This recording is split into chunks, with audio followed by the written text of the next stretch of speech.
ইমাম সাহেব, আমি ৯৯টা খুন করছি। আমার থেকে কি এই পৃথিবীতে আরো বড় কোনো গুনাহগার আছে? হ্যাঁ আছে, তোমার থেকে বড় গুনাহগার ওই জঙ্গলে আছে। আচ্ছা।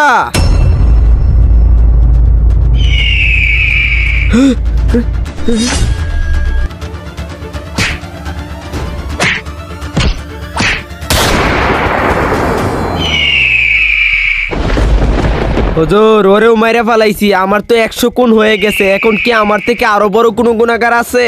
হ্যাঁ, তোমার থেকে আরো বড় গুনাহগার আছে, তুমি চলো আমার সাথে।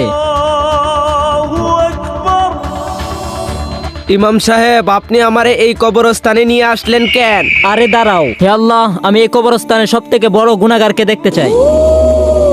আরে আরে হুজুর, উনি কে? আর উনার শরীরে এভাবে আগুন জ্বলতেছে কেন? হ্যাঁ, উনি হচ্ছে এই কবরস্থানে সব থেকে বড় গুনাহগার। হুজুর, এনার তাহলে কি অপরাধ ছিল? উনি দুনিয়াতে বেঁচে থাকতে অসহায় মানুষদেরকে অত্যাচার জুলুম করত। আর তুমি তো দুনিয়াতে ১০০টি খুন করেছো, তাহলে তোমার কি হবে?